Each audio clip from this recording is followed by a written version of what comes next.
Dear students, welcome to the today e-lecture of PMRS Performance Management and Retention Strategies, Unit 4th, Module 4th, Performance Planning and Measuring Performance. Today we will discuss lecture number 29. In lecture number 29, we will discuss approaches and tools to measure organizational performance.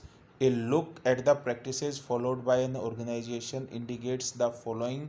जो भी organization है वो organisational performance और individual performance की planning करती है, तो उसके ये इंडिकेटर्स नज़र आते हैं। तो organisations are attempting to evaluate both individual and overall corporate performance using a wide array of measures. तो जो भी ऑर्गेनाइजेशन ओवरऑल कॉर्पोरेट परफॉर्मेंस और इंडिविजुअल परफॉर्मेंस को इवोल्वेट करती हैं वो नंबर ऑफ मेजरमेंट के मेथड्स और टूल्स यूज करती हैं। Organisations are using a consistent performance management system with a higher percentage of their workforces. आज की डेट में जो ऑर्गेनाइजेशन है वो परफॉर्मेंस मैनेजमेंट सिस्टम को कंसिस्टेंटली यूज करती हैं, जिसके थ्रू उनके जितने भी वर्कर्स हैं उनकी इंडिविजुअल परफॉर्मेंस की भी प्लानिंग होती है और ओवरऑल ऑर्गेनाइजेशनल परफॉर्मेंस की भी प्लानिंग होती है।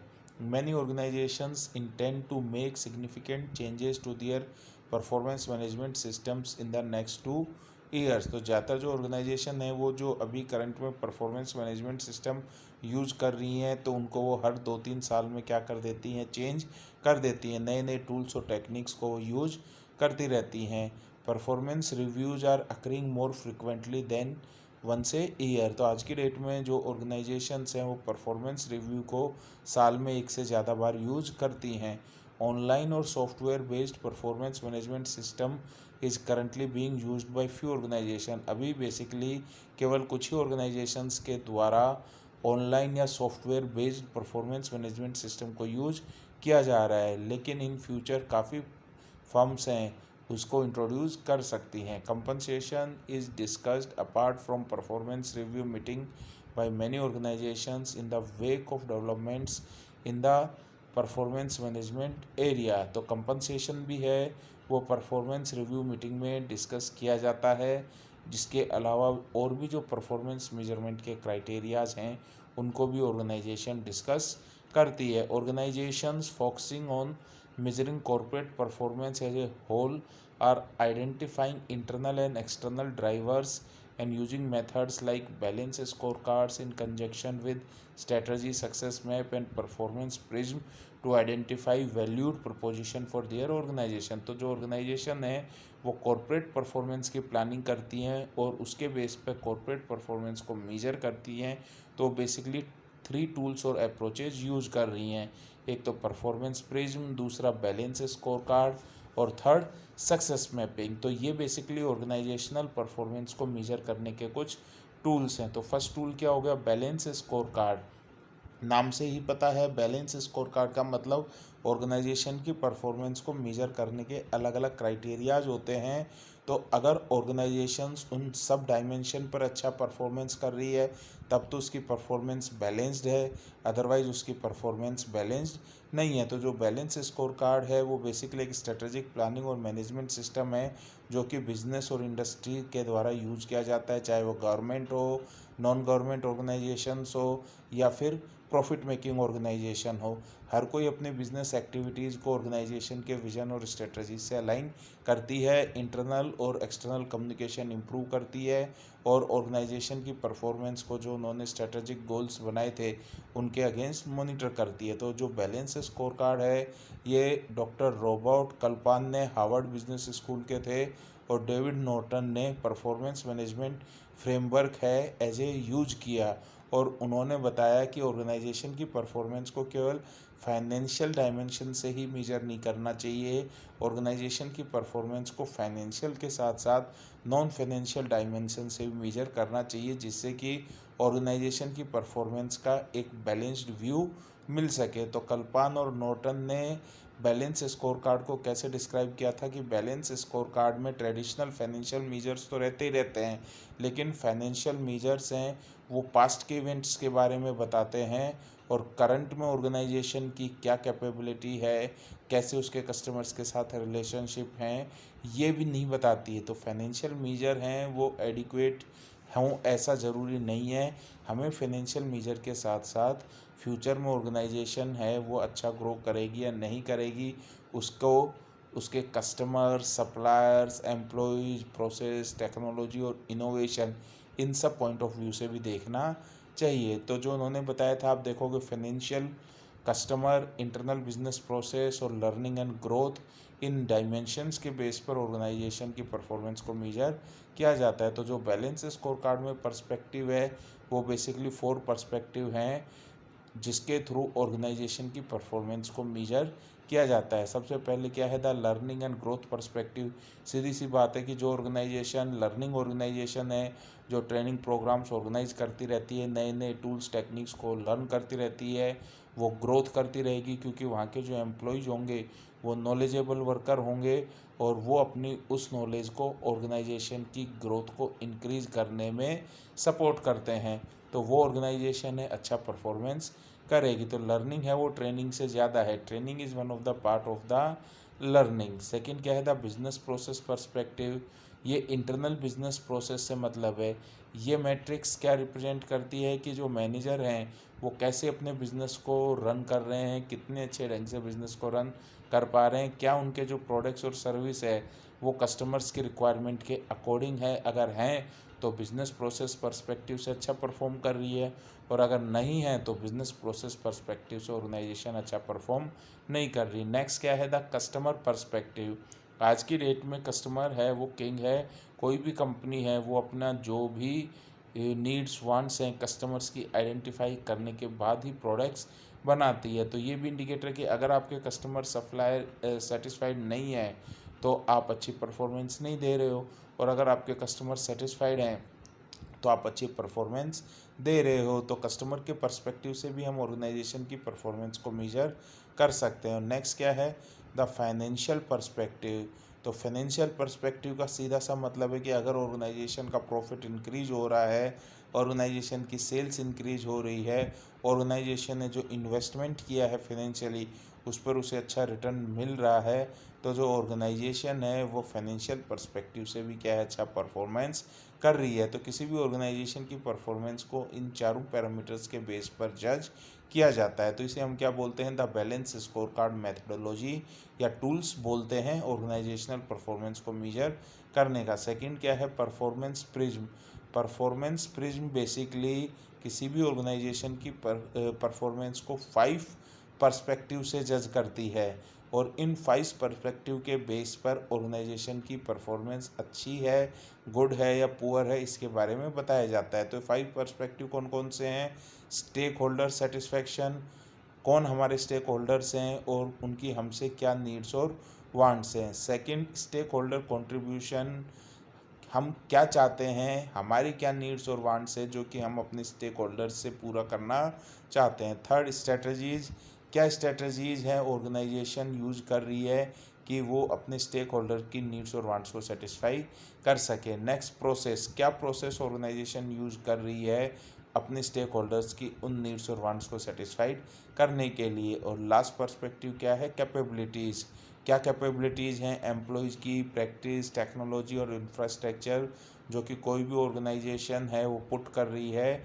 जिससे कि वो एफिशिएंटली और इफ़ेक्टिवली वर्क कर सके। तो जिस तरीके से एक प्रिज्म के 5 फेसेट होते हैं उसी तरीके से यहाँ पर ऑर्गेनाइजेशन की परफॉर्मेंस को 5 अलग अलग पर्सपेक्टिव से मेजर किया जा रहा है। तो इसीलिए इसे हम क्या बोलते हैं, परफॉर्मेंस प्रिज्म बोलते हैं। तो 5 फेसेट कौन कौन से हुए, stakeholder satisfaction, stakeholder contribution, strategies, processes और कैपेबिलिटी। तो फर्स्ट पर्सपेक्टिव क्या हो गया, स्टेक होल्डर सेटिस्फैक्शन।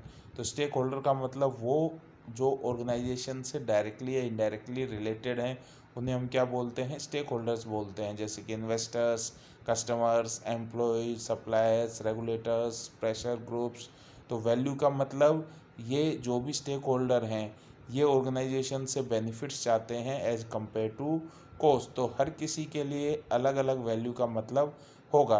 तो कस्टमर के लिए वैल्यू का क्या मतलब है कि उनको हाई क्वालिटी के प्रोडक्ट्स रीजनेबल प्राइस पर स्पीडली और रिलायबल मिलें।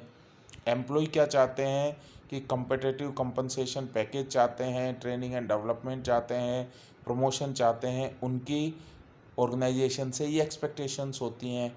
अगर ऑर्गेनाइजेशन इनको पूरा कर रही है तो स्टेक होल्डर सेटिस्फाइड हैं, और अगर पूरा नहीं कर रही है तो स्टेक होल्डर सेटिस्फाइड नहीं है। जो शेयर होल्डर्स हैं वो उनकी क्या नीड्स हैं, वो कब सेटिस्फाइड होंगे कि उनको उनके इन्वेस्टमेंट पर रिटर्न मिले और प्रॉफिट हो। सेकंड क्या है, पर्सपेक्टिव स्टेक होल्डर कंट्रीब्यूशन। जिस तरीके से स्टेक होल्डर्स ऑर्गेनाइजेशन से एक्सपेक्टेशंस रखते हैं, उसी तरीके से जो ऑर्गेनाइजेशन है वो भी स्टेक होल्डर से एक्सपेक्टेशंस रखती है, तो उसे हम क्या बोलते हैं, स्टेक होल्डर कंट्रीब्यूशंस बोलते हैं। तो अगर कोई भी ऑर्गेनाइजेशन उसके स्टेक होल्डर से कंट्रीब्यूट कर रहे हैं तो इट मीन्स ऑर्गेनाइजेशन की परफॉर्मेंस अच्छी है, और अगर उसके स्टेक होल्डर्स कंट्रीब्यूट नहीं कर रहे तो इट मीन्स ऑर्गेनाइजेशन की परफॉर्मेंस अच्छी नहीं है। तो अगर आप देखोगे, ये स्टेक होल्डर हो गए, लेफ्ट साइड में स्टेक होल्डर्स के सेटिस्फैक्शन और राइट साइड में स्टेक होल्डर के कंट्रीब्यूशन। जैसे कि कस्टमर्स और इंटरमीडिएटरीज है, वो ऑर्गेनाइजेशन से क्या चाहते हैं, fast, right, cheap and easy supply of the product. जबकि ऑर्गेनाइजेशन कस्टमर से क्या चाहती है कि वो उनके कंपनी पर ट्रस्ट करें, उसकी कंपनी से जुड़े रहें, प्रॉफिट दें और ग्रोथ करें।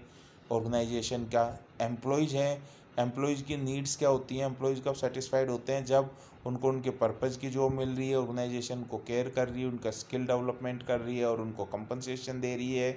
ऑर्गेनाइजेशन की एम्प्लॉयज़ से क्या रिक्वायरमेंट है कि वो उसके हाथ बने, दिल से काम करें, वो दिमाग में ऑर्गेनाइजेशन के बारे में ही सोचें और ऑर्गेनाइजेशन के लिए हमेशा आवाज़ बुलंद रखें।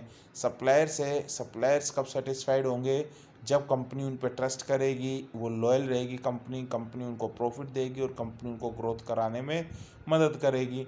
और कंपनी है वो सप्लायर से क्या चाहती है कि फास्ट, राइट, चीप और easy supply of raw material वो प्रोवाइड कराएं। रेगुलेटर्स एंड कम्युनिटीज़ हैं, वो कब सेटिस्फाइड होंगे, जब ऑर्गेनाइजेशन लीगल, फेयर, सेफ और ट्रू बिजनेस प्रैक्टिसेस यूज करेगी।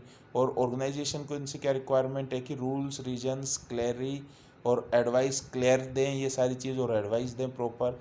इन्वेस्टर्स हैं, उनकी क्या रिक्वायरमेंट है, वो कब सेटिस्फाइड होंगे, जब उन्हें रिटर्न मिलेगा, रिवॉर्ड मिलेगा और ऑर्गेनाइजेशन उन पर फेथ रखेगी। और ऑर्गेनाइजेशन को उनसे क्या रिक्वायरमेंट है कि वो ऑर्गेनाइजेशन को पैसा प्रोवाइड कराएं, क्रेडिट में रिस्क लें और ऑर्गेनाइजेशन को सपोर्ट करें। थर्ड पर्सपेक्टिव क्या है, स्ट्रेटजीज। तो जो ऑर्गेनाइजेशन के ऑब्जेक्टिव्स हैं कि स्टेक होल्डर सेटिस्फाइड हों, उनको अचीव करने के लिए ऑर्गेनाइजेशन जो टूल्स और टेक्निक्स यूज़ करती है उसे हम क्या बोलते हैं, स्ट्रेटजीज बोलते हैं। तो अगर आपकी स्ट्रेटजीज स्टेक होल्डर्स को सेटिस्फाइड कर रही है तो आप अच्छा परफॉर्म कर रहे हो। अगर आपकी स्ट्रेटजीज हैं वो स्टेक होल्डर्स को सेटिस्फाइड नहीं कर रही तो इसका मतलब आप है अच्छी परफॉर्मेंस नहीं दे रहे हो। फोर्थ पर्सपेक्टिव क्या हो गया, प्रोसेस। जो स्ट्रेटजी है वो प्रोसेस के अकॉर्डिंग होनी चाहिए और जो प्रोसेस है वो स्ट्रेटजी के अकॉर्डिंग होनी चाहिए। तो अगर जिस ऑर्गेनाइजेशन में जो प्रोसेसेस है वो प्रोसेस वेल डिफाइंड है और उस प्रोसेस से स्ट्रेटजी अचीव हो रही है, तब तो ऑर्गेनाइजेशन की परफॉर्मेंस अच्छी है। और अगर प्रोसेस फॉलो करने से स्ट्रेटजी है वो अचीव नहीं हो रही है और स्टेक होल्डर सेटिस्फाइड नहीं है और इस वजह से स्टेक होल्डर कॉन्ट्रीब्यूट भी नहीं कर रहे हैं, तो वो ऑर्गेनाइजेशन की परफॉर्मेंस पुअर मानी जाएगी। फिफ्थ पर्सपेक्टिव क्या हो गया, कैपेबिलिटीज़ या कम्पिटेंसीज। प्रोसेस है वो खुद अपने आप में काम नहीं कर सकते, उसके लिए स्किल्ड एम्प्लॉय चाहिए।